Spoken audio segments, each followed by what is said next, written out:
Irmãos, amém? Senhor Jesus, nós vamos dar continuidade que ontem nós estávamos falando. Eu queria só voltar alguns pontos com os irmãos sobre a questão de ontem. O fato da gente estar aqui, irmãos, em poucos irmãos, isso demonstra claramente o nosso coração com as coisas do Senhor. É o que ontem eu estava dizendo para os irmãos. Muitos irmãos, eu vou dizer assim, quando a gente olha os templos aí fora, eles estão, como até o Neiva gosta de usar a expressão, abarrotados de pessoas. Por que estão abarrotados de pessoas? Porque existe um coração de interesse, um coração interno, que ele só tem interesse em obter umas coisas nessa terra. Ou o medo de ir para o inferno.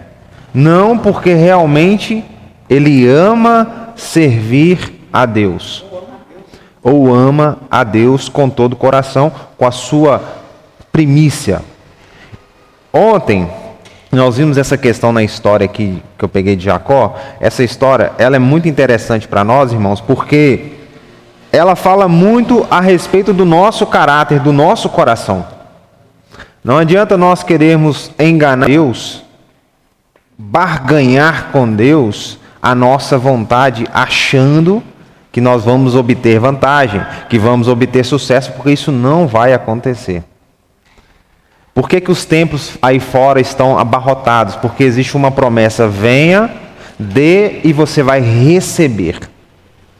Venha, sirva, que Deus vai aumentar os seus celeiros. Vai multiplicar a sua vida financeira e você vai ser próspero como nunca foi. Igual o Neiva citou a questão do carro. Dê o seu carro, você tem uma HB20, dê seu HB20 que Deus vai te dar uma Hilux. Né? Mas só que você volta de a pé. E essa é a realidade. Então, irmãos, muitas das vezes, os irmãos que são irmãos em Cristo, os irmãos, muitos, às vezes, estão nos templos por interesse próprio. Não é porque amam a Deus ou porque buscam servir a Deus. Porque esse serviço aqui, ele não é fácil. Às vezes ele é penoso. Penoso no sentido de requer um esforço, um sofrimentozinho. Acordar cedo, um frio desse. Eu queria estar deitadinho lá, acordando agora, 10 horas. Aí, ir tomar um café agora, entende? Eu a semana toda eu penso assim, é justo, né? Eu acordar agora 10 horas, todo dia da semana eu acordo cedo, então no domingo é o meu descanso, é o meu, tá vendo? É o meu descanso, então vou acordar 10 horas, tomar um café e viver meu dia. Não, irmãos, nós temos que entender que nós não temos mais essa escolha. Eu vou viver o meu dia, o nosso dia ele tem que ser do Senhor. Nós temos que entender isso. Senão nós vamos viver uma vida nessa terra sofrendo, porque nós vamos estar servindo a dois senhores. E o próprio Senhor ele diz, ninguém pode servir a dois senhores. Você não consegue servir a dois senhores. Ou nós vamos aborrecer um ou aborrecer o outro. Então, nós temos que servir a Cristo. Então, o fato, irmãos, de às vezes essas cadeiras estarem vazias, muitos irmãos estão faltosos aqui, é porque não entenderam a visão celestial que o Senhor colocou sobre a vida dele. É uma realidade.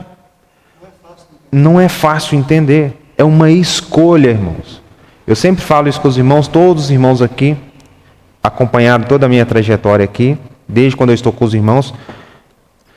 Eu nunca pedi ao Senhor prosperidade. Eu sempre pedi ao Senhor, Senhor, nos dê, muda a minha história, muda a minha vida, transforma a nossa vida, nos dê uma condição melhor, para que a gente não sofra. Mas, desde quando eu comecei a servir no serviço da igreja, a minha vida ela sempre melhorou muito. Não porque eu barganhava com Deus, não porque eu busquei barganhar com Deus e interesse, mas porque eu busquei ter um coração de estar aqui, ó, toda reunião servindo, cooperando, ajudando os irmãos, me doando um coração ao Senhor, buscando todos os dias ser melhor, até o que o Gleice citou ontem, o versículo do jovem rico. Ele chegou diante do Senhor e disse, Senhor, tenho feito tantas coisas, feito isso, aquilo, aquilo outro, um monte de obras, que parece ser lindo. Mas o Senhor fala, ele fala assim, o que me falta para herdar a vida eterna. Ele falou assim, só te falta uma coisa, vai, vende tudo e me segue. Ele se entristeceu, está tomando seu tempo. Ele se entristeceu por quê? Porque a riqueza, ela era maior do que Deus na vida dele. Nós não podemos negar isso. Aí o Gleice desse um ponto que eu achei interessante. Se Deus chamou ele, falou assim, só te falta uma coisa, vai. Será que o Senhor não iria sustentar ele financeiramente, comendo, bebendo, vestindo? Será que o Senhor não iria sustentar? Então percebe que às vezes a nossa preocupação é por coisas banais, irmãos, por coisas que não faz sentido. O Senhor, Ele tem o poder de transformar todas as coisas na nossa vida. Ele é poderoso para nos dar todas as coisas. Só que nós temos que entender essa visão. Aí eu só queria frisar esse versículo com os irmãos, que ontem alguns irmãos não estavam aqui, em Gálatas, capítulo 14, capítulo 4, nem 14 tem no Gálatas, né?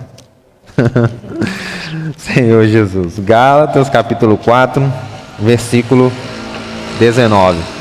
Ele diz assim, Gálatas 4, versículo 19. Meus filhinhos, por quem de novo sofra as dores de parto, até ser Cristo formado em vós, pudera eu estar presente agora convosco e falar-vos em outro tom de voz, porque me vejo perplexo a vosso respeito. O que o apóstolo Paulo estava dizendo para os Gálatas? Que eles estavam indo para uma linha que não era a linha de Cristo.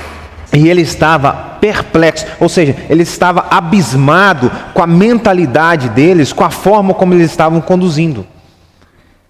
E isso, irmãos, isso não é diferente nos nossos dias de hoje. Quantos irmãos estão vivendo uma vida dizendo assim, eu sou crente, mas o seu interior, a sua ação não condiz com um cristão.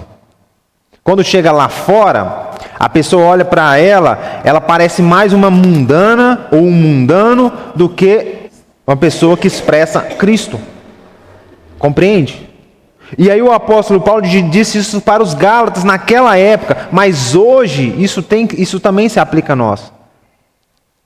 Cristo precisa ser formado em nós. Cristo precisa ter o governo total da nossa vida, ser primícia, prioridade na nossa vida.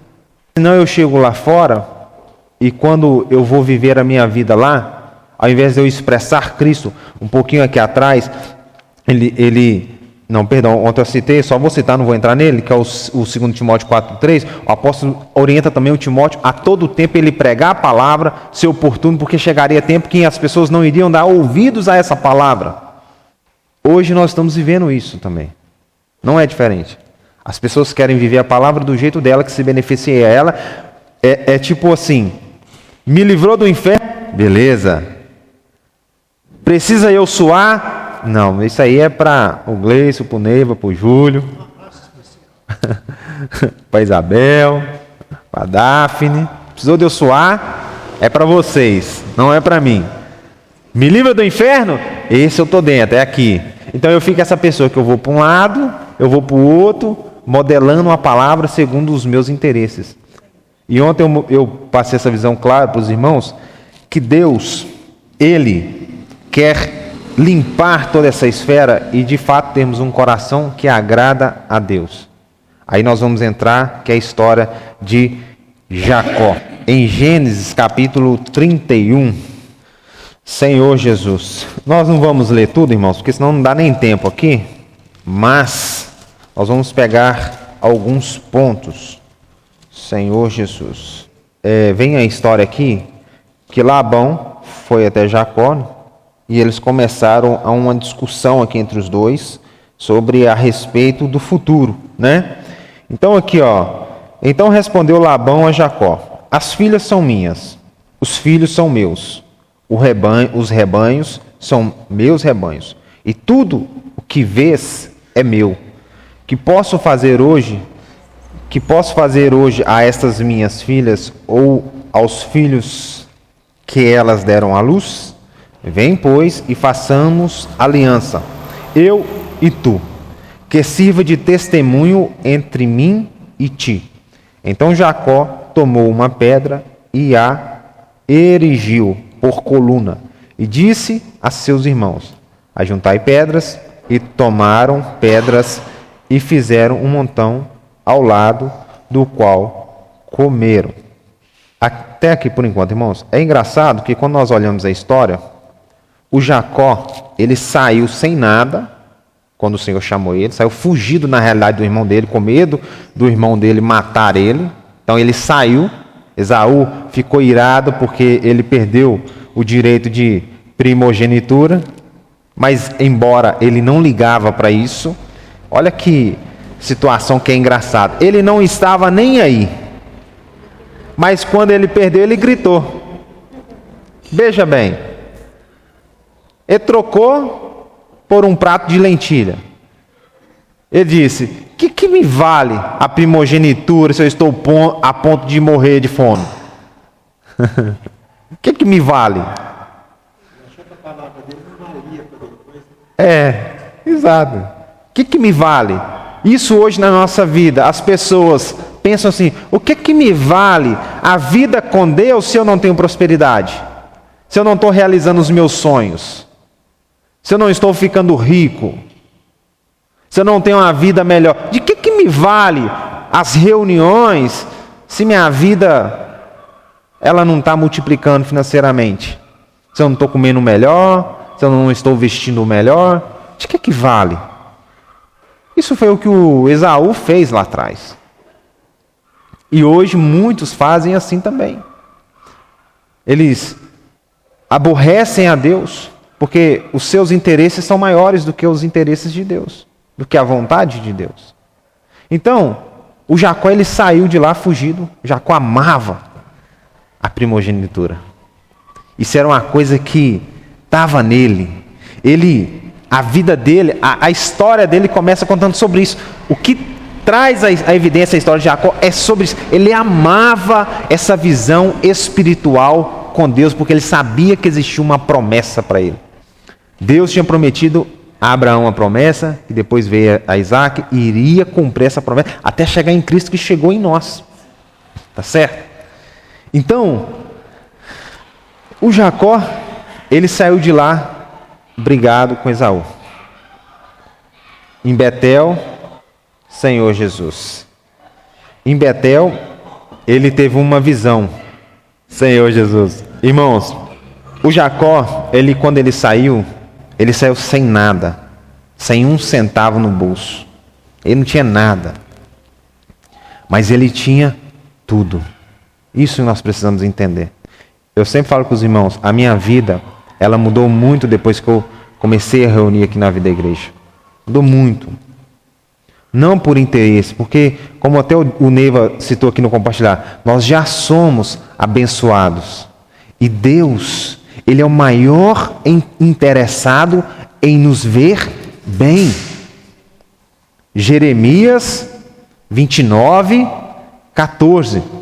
Sou eu é que sei. Planos que têm a vosso respeito. Planos de mal? Não, planos de bem e não de mal, para vos dar um fim que desejais. Deus, Ele é o maior interessado em nos ver felizes, nos ver bem. Só que muitas das vezes nós precisamos passar por alguns anos como Jacó passou para mudar o nosso caráter. A vida da igreja, ela é um lugar de mudar o nosso caráter. A vida da igreja é para nos transformar. A vida da igreja não é um lugar que eu vou chegar e eu vou ver irmãos em uma esfera 100% correto já e que não existe problema. Não, a vida da igreja é um lugar... A vida da igreja é para nos tratar. Então, quando nós olhamos essa história, que Jacó, ele teve uma visão ali em Betel, uma escada, que essa escada, em João, o Senhor diz que ele era a escada, que representa o próprio Cristo. Depois ele foi para Labão, ele ficou lá 20 anos, sofrendo ali com Labão. Não foi fácil ali a vida com ele, não. Que aqui, quando nós estamos lendo esse texto, o Labão já foi reivindicar algumas coisas com ele, porque o Jacó aqui, ele já estava próspero demais. Deus prosperou Jacó muito. dentro de 6 anos. Ele prosperou Jacó muito. Mas por quê? Porque Jacó, ele estava firmado em uma visão espiritual. Irmãos, Deus, ele usa as circunstâncias para nos mudar. Deus, ele usa a circunstância para nos mudar. Se nós falamos que nós somos, acho que até o Gleice citou ontem, nós somos reis e sacerdotes, uma nação santa. Se nós dizemos que nós somos propriedade de Deus, nós somos exclusivos de Deus, mas você quer continuar na sua forma, no seu pecado, na sua iniquidade, quer continuar na sua forma vã de viver, e você fala assim, não, mas eu sou de Deus, mas como isso? Exclusivo ainda? Não, eu sou exclusivo de Deus, mas eu vivo a minha vida do jeito que eu quero. Como diz aquela música lá do mundo, eu deixo a vida me levar, e a vida leva eu. Não, irmãos, nós precisamos acordar. O fato dessas cadeiras estarem vazias é porque os irmãos, eles estão adormecendo espiritualmente. Eles não estão entendendo o propósito de Deus na vida dele. Porque quando você entende o propósito de Deus, não tem como você fugir dele. Jacó, ele não fugiu do propósito. Ele tentou driblar muitas coisas, mas ele não fugiu do propósito. Cristo não nos chamou para que nós fugimos. Eu me lembro de uma história. Esse irmão reuniu aqui conosco e falava assim, irmão, o Senhor precisa me liberar, porque eu preciso servir ao Senhor. O Senhor precisa me liberar, eu preciso ter tempo para reunir. Quando ele aposentou, ele foi para onde? Reunir? Não. Foi servir? Não. Foi buscar os seus interesses. É duro falar isso? É, mas é a verdade. E todos nós estamos sujeitos a isso, irmãos. Porque nossos olhos, ele cobiça demais as coisas desse mundo. Nós queremos ter só conforto, fartura. Nós queremos ter essa vida, esse estilo de vida. E aí esse irmão o quê? Comprou um sítiozinho para ele, comprou as vaquinhas e está lá, vivendo a vida dele. Está na esfera da reunião, mas ele não pedia, irmãos, ora para mim, para que Deus me libere e eu aposente e sirva ao Senhor? Uai, mas então o que você orava não é o que você vive. Percebe, irmãos? Nós precisamos mudar a postura. Essa história de Jacó, ela nos traz essa revelação que eu consigo captar para os dias de hoje, nesse sentido. Deus tem uma promessa para nós, mas nós precisamos trabalhar aqui em Birité. Não é eu ficar só sentado, braço cruzado e pronto, não. Deus nos chamou para nós trabalharmos aqui em Birité. Não é para a gente ficar à toa, não. Ou o Senhor me chamou, me colocou aqui, e aí na primeira oportunidade que eu tenho, vou embora. Os irmãos acham que eu não tenho vontade de comprar um sítiozinho também, não? É bom demais, irmãos. Você está no meio da mata, sossegado, bebendo uma água limpa, o canto dos pássaros. Um dia, aqui, eu estava cansado, irmãos. Cansado. Eu não vou falar isso para ser convidado, não, tá? Já estou deixando claro. Mas eu estava cansado. E aí o Gleison chamou a gente, né, Gleison, para a gente ir lá conhecer o sítio dele. Irmãos, nós dormimos tarde naquele dia, não foi? Acho que quase meia-noite. Eu tenho dificuldade de acordar todo dia cedo, tá? O relógio desperta várias vezes. Eu tenho dificuldade. Eu acordei sem despertador, 6 horas da manhã no prego. E deitei lá na rede, foi, Gleison? Deitei na rede. Mas por quê? Por causa que o silêncio, você fica descansado, você fica com a mente, irmão. Você respira um ar puro, você bebe uma água limpa, você fica bem. Ok, lindo, perfeito. Mas Deus, Ele quer que nós servir a Ele. Se nós tiver isso e não entregarmos o nosso coração e a vida ao Senhor, isso não vai valer de nada, irmãos. Nós vamos ser aqueles que enterraram o talento. Deus me prosperou, igual aqui o Abraão, Jacó foi muito próspero, aumentou os meus celeiros, mas na hora que eu tinha que colocar isso para Deus, não. Eu enterrei, falei, Senhor, deixa eu enterrar aqui esse talento, espera um pouquinho que eu vou viver a minha vida, vou curtir minha vida, e depois lá na frente a gente vê isso aí. Entende?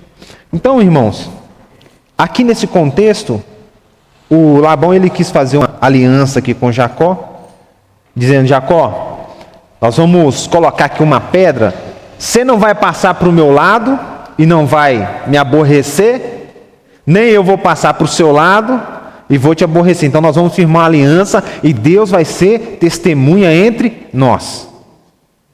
Deus vai ser testemunha entre nós. É uma frase muito forte. Deus vai ser testemunha entre nós. Tudo que nós vivemos, nós temos esse coração tranquilo em dizer, Deus está vendo tudo. Ou o meu coração, ele se incomoda com as coisas. Porque quando eu digo assim, Deus é testemunha na minha vida, eu estou dizendo isso só para obter a vantagem? Ou estou dizendo assim, Senhor, eu quero que o Senhor ande comigo em todos os dias e tudo que eu faço, tudo que eu estou vivendo, eu não tenho problema porque eu sei que o Senhor está comigo e eu não estou te aborrecendo. Esse falar de Deus é testemunha sobre nós, isso tem que pesar em nosso coração. A responsabilidade de nós vivermos uma vida que ela é agradável a Deus. Uma vida que o Senhor se alegra. Porque senão, o que estamos fazendo aqui? Se a nossa vida ela não agrada ao Senhor, o que estamos fazendo aqui? Nós estamos vindo aqui sábado, domingo, passando esse tempo aqui na reunião, mas ouvindo essa palavra que ela entra aqui, sai no ouvido e eu saio para ali vazio, vou viver a minha vida, toco a minha vida. Mas qual o sentido disso? Se essa palavra ela não está gerando transformação em meu coração e em minha vida, se as reuniões ela não está sendo um meio de me aproximar mais de Deus, de ser mais transformado, como até o Gleice citou ontem, aquele versículo, até que todos cheguemos, ser transformados junto dos irmãos, o que eu estou fazendo aqui? É uma pergunta que eu me faço. Porque em tudo na vida, nós temos objetivo. Você entra num trabalho, você entra porque você quer conquistar algo, desenvolver. Senão você não trabalhava. Trabalharia, Carol? Por exemplo, se dizer assim para você, Carol, você não precisa trabalhar que você tem todo mês R$1 milhão na sua conta, você trabalharia? Não. Eu iria trabalhar? Não. Já tem R$1 milhão na minha conta todo mês, né, Júlio? Todo mês, Júlio, R$1 milhão na sua conta. Você ia trabalhar? Né? Porque o Júlio trabalha muito ainda, irmãos. Embora, né, Lia? O povo acha que não, né, Júlio? Mas trabalha muito ainda. Então, no garfo, Lia? Então, o que acontece, irmãos? Quando nós temos um objetivo. Qual que é o objetivo? Nós temos sonhos, temos vontades, temos desejos. Tem pessoas que querem comprar um carro, quer comprar uma casa, quer fazer uma viagem, é cuidar dos filhos. São N objetivos. E eu pergunto para os irmãos, você já perguntou qual o seu objetivo aqui em Birité? Qual o seu objetivo aqui? Ontem eu compartilhei com os irmãos, quando eu entrei na porta ali, quando eu conheci os irmãos, eu já entrei ali com um objetivo. Servir o Senhor. Estar junto dos irmãos. De cooperar. E sempre me coloquei para que o Senhor, para que eu estivesse pronto para servir em qualquer serviço. Quer dizer que eu sou o melhor? De forma nenhuma. Eu sempre disse isso e eu conto com a ajuda dos irmãos sempre. Porque sozinho eu não quero fazer nada e não sei fazer nada. Eu quero fazer tudo na dependência de Deus. Mas, se eu estou aqui em Birité e eu não estou servindo, eu não estou exercendo essa função de servir, não tem sentido nenhum. Não tem sentido. Então nós precisamos acordar quanto a isso, irmãos. Nós precisamos acordar quanto a todas essas coisas. Vamos pular aqui agora para o 32, versículo 1. 32, versículo 1. Também Jacó seguiu o seu caminho, e os anjos de Deus lhe saíram a encontrá-lo. Quando os viu, disse: Este é o acampamento de Deus. E chamou aquele lugar de Manaim. Então Jacó enviou mensageiros adiante de si a Esaú, seu irmão, a terra de Seir, território de Edom, e lhes ordenou: Assim falareis a meu senhor Esaú: Teu servo Jacó manda dizer isto: Como peregrino morei com Labão, em cuja companhia fiquei até agora. Tenho bois, jumentos, rebanhos, servos e servas. Mando a comunicá-lo a meu senhor para lograr-se a sua presença.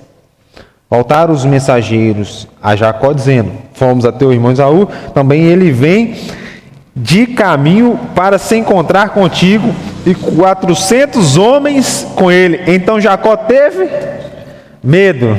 Cuida do benzinho aí. Então Jacó teve medo e se perturbou. Dividiu em 2 bandos o povo que com ele estava, e os rebanhos, e os bois, e os camelos. Pois se vier Esaú a um bando e o ferir, o outro bando escapará. Até aqui por enquanto. Nós temos muita coisa aqui, irmãos.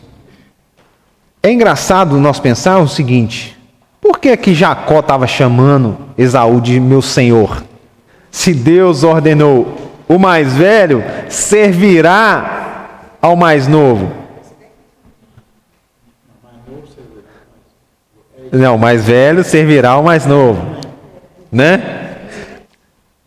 O Jacó, ele queria reconciliar com Esaú, mas ele estava querendo utilizar os seus meios, barganha, sua esperteza, com medo ainda. Ele enviou um monte de presentes a Esaú, com medo de Esaú fazer alguma coisa com ele. Nós não temos que temer, irmãos. Deus é com nós. Quem será contra nós?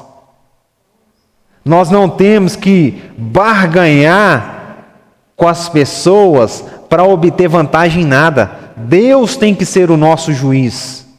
Ele é aquele que vai prover todas as coisas. Eu não tenho que temer e nem me enquadrar a certas situações para agradar as pessoas. Eu sempre falo isso: irmão, eu não estou preocupado em agradar ninguém aqui não. Estou preocupado em servir e agradar o Senhor. Eu não estou preocupado se o que eu vou falar vai desagradar alguém, porque isso não compete a mim.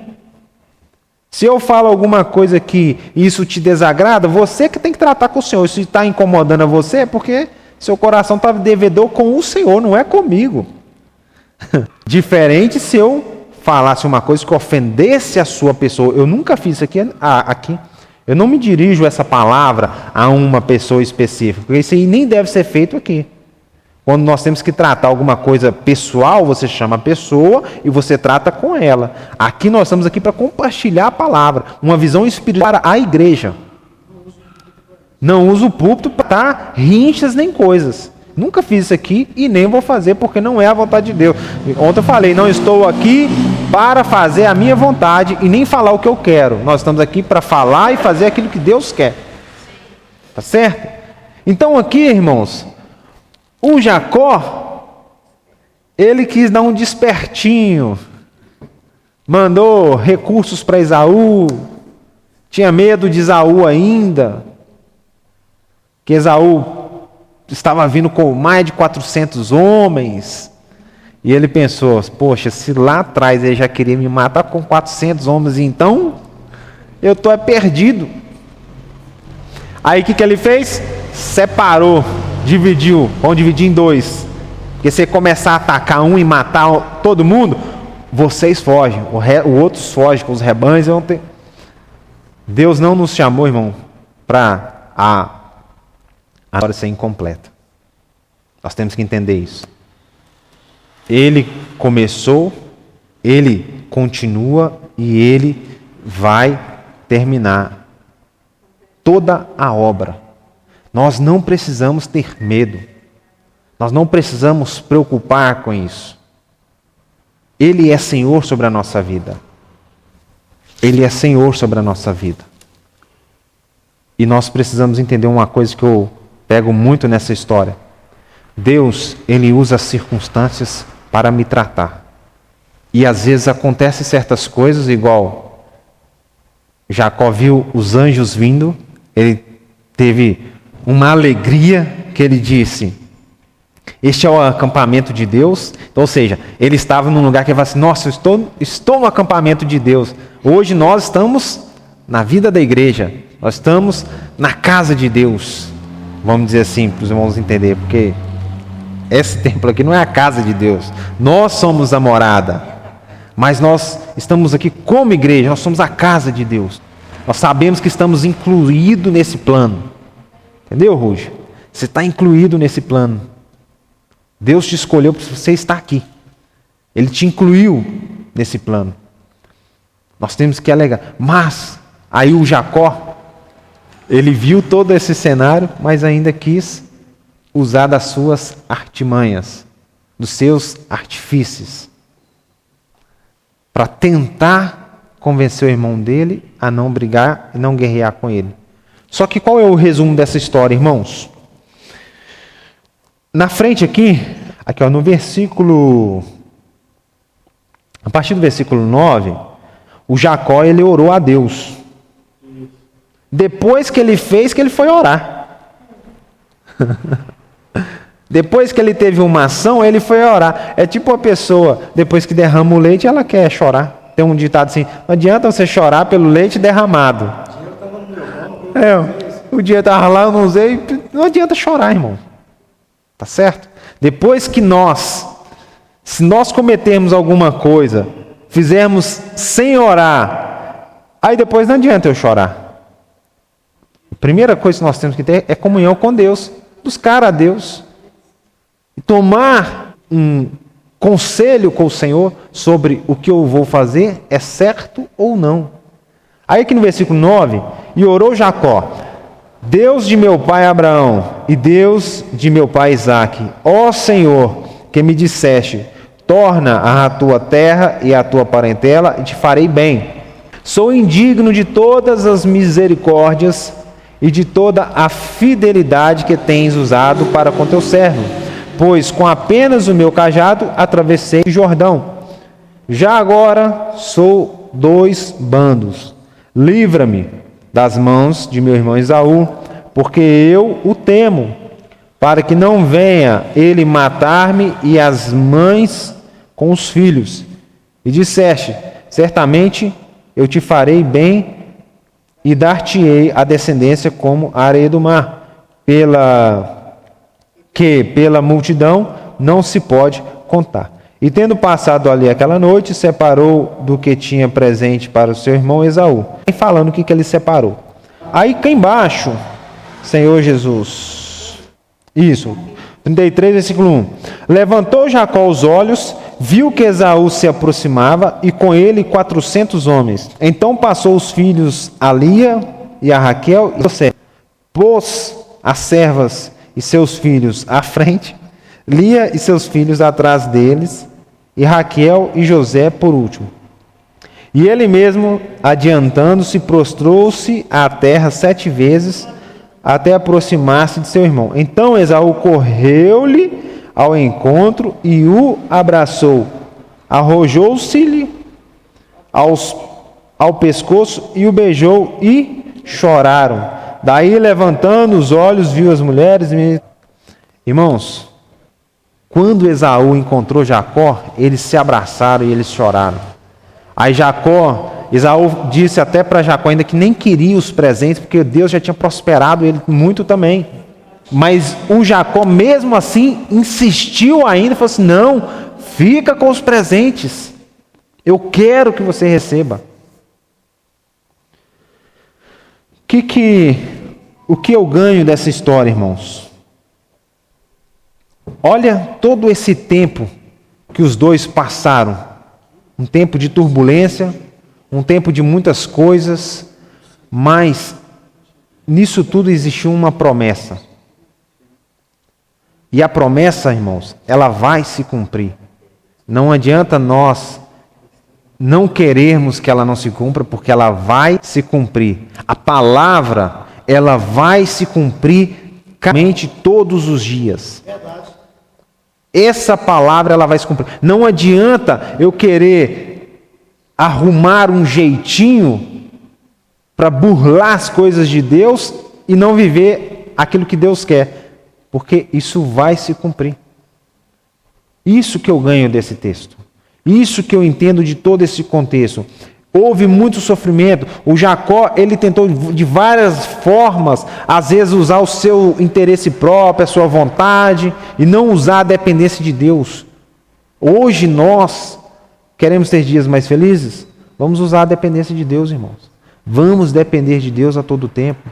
Vamos estar com o nosso coração em reverência ao Senhor. Ontem eu até citei, o Esaú, ele era profano. Por que ele era profano? O significado da palavra profano, no texto original em grego, é a palavra bébelos, que significa alguém sem reverência pelas coisas de Deus, alguém que considera o que é santo como algo comum, alguém que vive apenas para o mundo material, alguém que troca o eterno pelo temporário.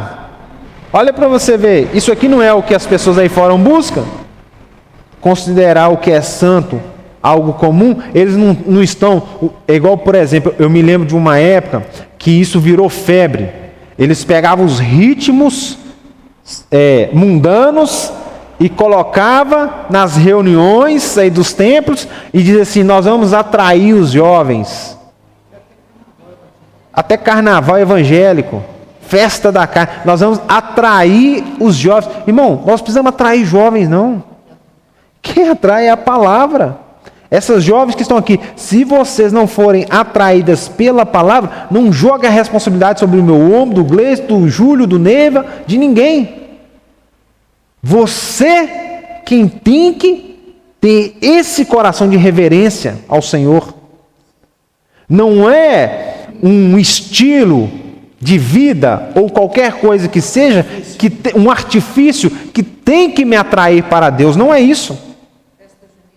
Uma festa junina é gospel. Não é isso. Irmãos, se eu não tiver reverência pelas coisas de Deus, se eu não considerar o que é santo, santo, mas considerar ele como algo comum, eu vou viver uma vida como Esaú, uma vida profana. Eu vou viver uma vida profana. Aí eu pergunto, igual tá as jovens aí, essa é a vontade de Deus para as suas vidas? Não. O que vocês estão aqui, o que vocês estão aprendendo aqui todo esse tempo? Até para nós, adultos, nós estamos aqui, o que nós temos aprendido a todo tempo? Vamos tornar as coisas santas como algo comum? De forma nenhuma, irmãos. Nós vamos viver apenas para o mundo material, para o que é temporário? De modo nenhum. De que vai adiantar isso aí? Só que é difícil isso entrar aqui, ó. Isso é o problema. Isso não entra aqui, ó. A gente fala, todo mundo fala assim, amém. Mas não entra aqui, ó. Não transforma. Entende, irmãos? Essa é a maior dificuldade que nós temos. A dificuldade não é falar amém e concordar. A dificuldade é ser transformado. Praticar. A história, ela sempre se repete. Geração após geração. 1 Coríntios capítulo 10 cita que todas as coisas que aconteceram no passado é para que servisse de exemplo para nós. Os exemplos estão aqui, ó. Inúmeros exemplos. Tudo que eu quiser. Quero sobre vida familiar? Tem aqui a melhor receita, está aqui, ó. Quero sobre vida no trabalho? Tem aqui, ó, a melhor receita. Quero sobre a minha vida conjugal? Aqui está a melhor receita. Como escolher meu marido ou minha esposa? Aqui também está a melhor receita. Ou até viver solteiro. Tem gente que é uma opção. O próprio apóstolo Paulo, assim, ele indicou alguns que vivessem solteiros, que era melhor. queria ter mais tempo para as coisas de Deus. Porque realmente, quando nós casamos, nós se preocupamos. Principalmente nós homens, né, Ney? Nós vamos perdendo os cabelos tudo, né? Nós vamos perdendo tudo, né, Júlio? O Gleison lá, os cabelos tudo branquinho. Porque o homem preocupa muito, irmãos. Nós preocupamos muito com as nossas amadas. Ué. Nós preocupamos. Enquanto a amada, ela só está aqui com a cabecinha no ombro aqui, a nossa cabeça está o tempo todo trabalhando, preocupado. Entende?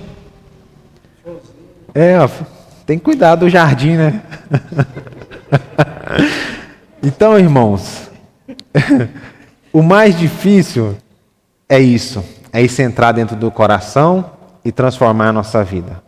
O difícil não é falar sim, não é cantar um louvor, não é estar aqui nas reuniões. O difícil é ter esse coração transformado. Ter uma vida que eu não me conformo com as coisas desse mundo. E eu acho que é normal, eu acho que é natural. Não, eu vou viver uma vida...